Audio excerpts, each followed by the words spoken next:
Ano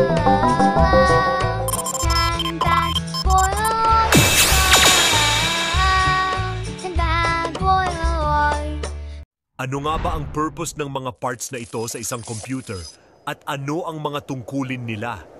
Magandang araw po sa inyong lahat. Welcome back to my channel. Kung bago pa lang po kayo dito, mag-follow na at mag-like para updated ka sa mga content ko. Sa araw na ito, ating tatalakayin ang isa sa pinakamahalagang bahagi ng isang computer, ang motherboard. Sa nakaraang video po natin, in-explore natin ang mga pangunahing internal parts ng computer tulad ng hard drive, power supply, at iba pa. Kung hindi nyo pa po napapanood iyon, maaari nyo pong balikan. Ngayon naman, mas lalaliman natin ang usapan at pag-aaralan ang mga pangunahing bahagi ng motherboard, ang utak ng ating computer. Unahin natin ang USB ports. Sigurado ako na pamilyar kayo rito. Ang USB ports ay ginagamit upang isaksak ang mga devices tulad ng keyboard, mouse o USB stick. Mayroong iba't ibang bersyon nito tulad ng USB 1.0 at USB 3.0. Ang USB 1.0 ay mas luma at mas mabagal, ang transfer rate nito ay nasa 1.5 Mbps lamang. Samantalang ang USB 3.0 ay mas mabilis, kayang mag-transfer ng data hanggang 500 Gbps.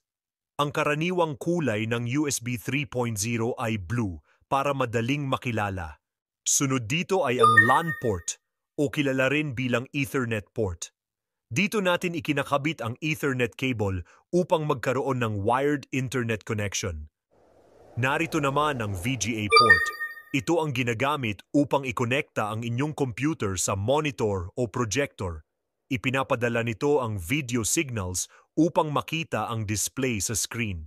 Subalit analog lang ang video signal nito, kaya't mas luma ito kumpara sa HDMI o DisplayPort na mas ginagamit na ngayon. Ang mga ports namang ito ay parte ng audio output setup ng system. Ang red port ay kadalasang ginagamit para sa right audio channel, habang ang green port ay para sa main audio output. Dito ikokonekta ang stereo speakers o headphones. Ang blue port ay pwedeng gamitin para sa line-in audio na magbibigay daan sa pag-connect ng external audio sources o pwede rin itong bahagi ng surround sound system. Punta naman tayo sa memory. Ang mga ito ay ang RAM slots, kung saan ini-install ang mga RAM sticks. Ang RAM o Random Access Memory ay tumutulong sa inyong computer na mag-store ng temporary data para sa mga application na ginagamit ninyo. Ang mga connectors na ito ay tinatawag na SATA ports. Dito, ikinakabit ang mga storage devices tulad ng hard drives o SSDs. Ang mga storage devices ang naglalaman ng inyong operating system, mga files at mga program. Ang SATA ang nagsisilbing tulay upang magpadala ng data mula sa storage papunta sa inyong computer. Ito naman ang front panel connector port. Dito ikinakabit ang mga buttons at lights sa front panel ng inyong computer case tulad ng power button, reset button at mga LED lights. Kaya kapag pinindot ninyo ang power button o nakita ninyo ang ilaw na LED, dito ito nakakonekta. Tumungo naman tayo sa mga chips na ito, ang North Bridge at sa South Bridge. Ang North Bridge ay kumukonekta sa mas mabilis na components tulad ng RAM at graphics card, habang ang South Bridge naman ay tumutulong sa mas mabagal na components tulad ng USB ports at storage devices. Ngunit sa mga modernong motherboard, ang mga tungkulin ng North Bridge at South Bridge ay naka-integrate na sa CPU mismo. Narito naman ang maliit na bilog na ito, ang CMOS battery. Pinapagana nito ang maliit na memory chip sa motherboard na nag-iimbak ng mga mahalagang system settings tulad ng oras at petsa. Kapag nawalan ito ng charge, maaaring mag-reset ang inyong mga settings tuwing papatayin ninyo ang inyong computer. Ang mga maliliit na components na ito ay tinatawag na capacitors. Sila ang nag-iimbak at naglalabas ng electrical energy upang ma-regulate ang power na pumapasok sa iba't ibang bahagi ng motherboard.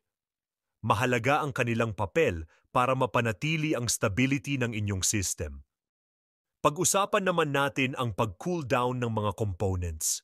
Ang CPU fan at heatsink ay mahalaga para mapanatili ang tamang temperatura ng CPU, lalo na kapag ito ay nagtatrabaho ng mabigat. Mahalaga ang maayos na airflow sa loob ng inyong computer para manatiling smooth ang pagtakbo ng system ninyo. Ito naman ang CPU o Central Processing Unit, ang tinatawag na brain ng inyong computer. Dito dumadaan ang lahat ng instructions na pinaprocess ng inyong system mula sa pag-run ng mga program hanggang sa mga calculations.